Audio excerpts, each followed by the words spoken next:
할렐루야. 검단 함께하는 교회 모든 성도들을 주님의 이름으로 사랑하고 축복합니다.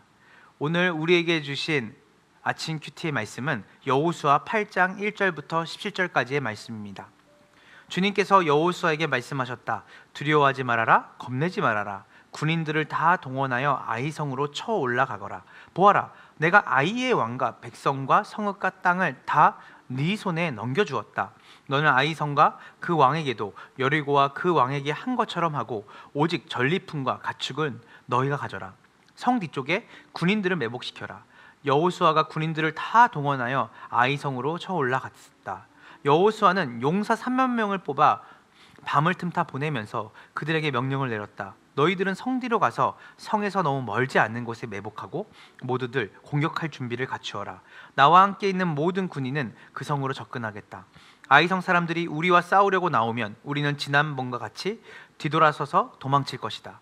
그들은 우리를 뒤쫓고 우리는 그들을 성 밖으로 이끌어낼 것이다. 그들은 도망하는 우리를 보고서 자기들끼리 지난번과 같이 우리 앞에서 도망한다고 말할 것이다. 우리가 그들 앞에서 도망하거든 너희는 매복하고 있던 곳에서 일어나서 그 성을 점령하여라. 주 너희 하나님이 그 성을 너희의 손에 넘겨주실 것이다. 성을 점령하거든 주님께서 하신 말씀을 따라서 그 성을 불태워라. 내가 너희에게 내린 명령이니 명심하여라. 여호수아가 그들을 보내니 그들이 매복할 곳으로 가서 아이성 서쪽 벳델과 아이성 사이에 자리를 잡았다. 여호수아는 그날 밤에 군인들과 함께 잤다. 여호수아는 아침 일찍 일어나서 군인들을 점호하고 이스라엘 장로들과 함께 그들 앞에서 아이성을 향하여 쳐 올라갔다.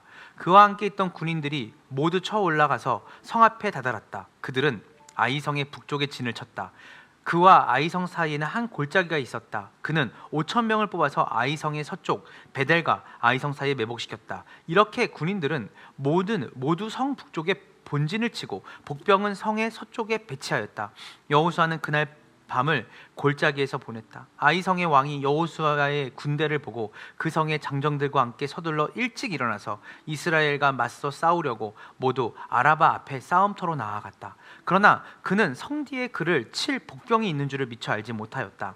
여호수아와 이스라엘 온 군대가 그들 앞에서 패하는 척하며 광야 길로 도망쳤다. 그러자 성 안에 있는 모든 백성이 동원되어 그들을 따라잡으려고 여호수아의 뒤를 쫓았다. 그들은 성으로부터 멀리 떨어졌다. 아이성과 베델에는 이스라엘 군대를 추격하지 않고 남아있는 사람이 하나도 없었다. 그들은 성문을 열어둔 채 이스라엘 군대를 추격하였다. 아멘입니다. 사랑하는 검단 함께하는 교회 성도 여러분, 오늘은 여호수아 8장의 말씀을 통해 하나님께서 아이성 전투에서 이스라엘 백성에게 어떻게 승리를 주셨는지 함께 살펴보도록 하겠습니다. 이 말씀은 특별히 패배 후에 다시 일어나는 승리의 여정입니다. 아이성의 첫 번째 전투는 대패배로 이스라엘의 실패로 끝났습니다. 그러나 이 두 번째 전투를 통해 하나님께서 우리의 실패 가운데서도 승리를 이끄시는 방법을 오늘 우리에게 알려주십니다. 본문 1절 2절을 보면 하나님께서 여호수아에게 이렇게 말씀하십니다. 두려워하지 말고 놀라지 말아라. 여러분, 이 말씀은 여호수아와 이스라엘 백성이 첫 번째 아이성 전투에서 패배한 뒤에 주어진 말씀입니다. 우리가 왜 두려워하고 놀라지 말라라는 말씀을 하셨을까요? 첫 번째 전쟁에서 크게 패배했기 때문이죠. 그런데 그 전투에 왜 아이성의 첫 번째 전투에 패배했는지를 우리는 알아야 됩니다. 바로 아간의 범죄가 있었기 때문이고요. 그의 범죄는 그가 지은 죄가 공동체를 약화시키고 결국은 하나님의 뜻을 비트는 일을 그는 하게 됩니다. 그럼에도 하나님은 이스라엘을 버리지 않으십니다. 그리고 승리의 기회를 주시죠. 성도 여러분, 우리도 종종 죄의 문제로 실패하고 때로는 하나님이 기뻐하시지 않는 삶으로, 또한 하나님의 뜻에 완벽하게 순종하지 못하는 모습으로 우리도 실패하는 삶을 살 때가 있습니다. 그런데 우리에게는 실패로 보이지만 하나님은 당신을 사랑하는 자들, 그리고 하나님의 뜻대로 부르심을 입은 모든 자들을 하나님은 실패로 끝을 짓지 않으시고 그들이 회개하고 돌아올 때 다시 일어설 기회를 주시는 분이십니다. 아이성을 하나님이 두 번째 전쟁에서 승리하게 하시기 위해 그들에게 새로운 전략을 주십니다. 그것은 바로 뭐냐면 이스라엘 군을 매복 부대를 두고 아이성의 군대를 유인하라는 명령을 받습니다. 자, 여러분, 이 전략은 누구로부터 나왔죠? 이스라엘의 장군에게 나온 게 아닙니다. 이스라엘을 이끄는 어떠한 대단한 군사로부터, 장군으로 나온 게 아니죠. 이 전략은 철저히 하나님의 지시에 따라 이루어집니다. 여러분, 우리가 여기서 살펴봐야 되는 것 중에 하나는 하나님의 전략은 인간의 생각과 다르다는 겁니다. 첫 번째 패배는 이스라엘이 자기의 경험과 자신의 능력대로 했기 때문이지만, 이번에는 이들이 승리할 수 있는 길, 그것은 바로 하나님이 주신 방법을 따르는 것이었습니다. 우리 삶에도 마찬가지입니다. 첫 번째 전투에서 패배했던 것처럼 우리는 늘 우리의 계획과 우리의 뜻과 우리의 경험과 우리의 능력을 의존하는 죄성이 있습니다. 그러나 우리가 하나님의 말씀과 계획에 순종할 때 진정한 승리를 경험할 수 있는 줄로 믿으시기를 간절히 소망합니다. 이번 전투에서 가장 흥미로운 점은 첫 번째 패배가 두 번째 전투에서 도리어 승리의 도구로 사용된다는 점입니다. 아이성 사람들은 첫 번째 전투에서 이스라엘이 패배했던 것을 보고 이스라엘을 과소평가했습니다.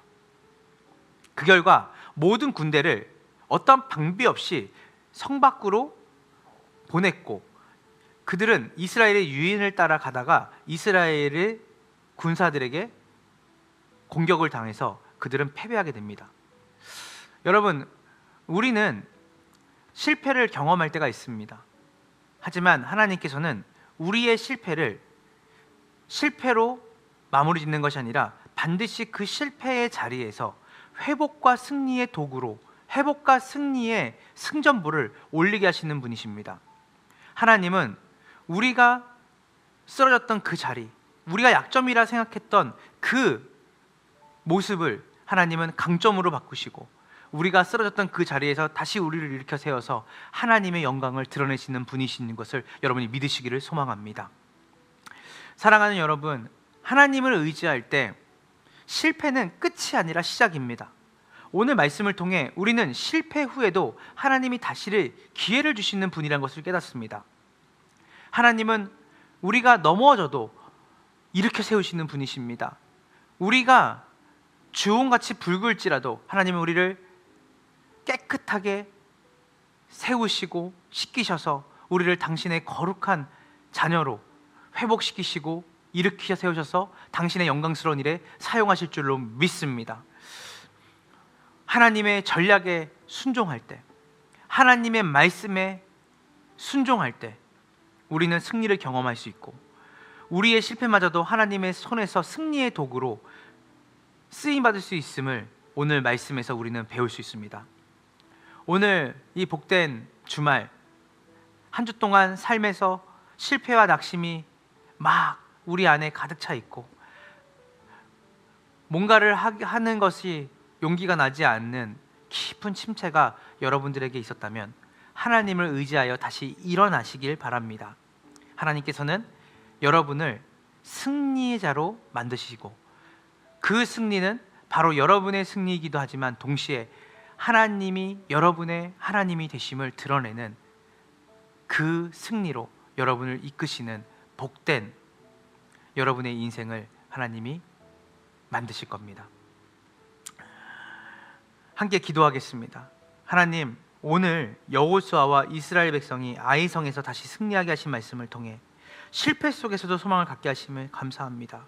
우리의 삶 속에서도 하나님을 의지하며 다시 일어날 수 있도록 인도해 주옵소서. 감사드리며 예수님의 이름으로 기도합니다. 아멘.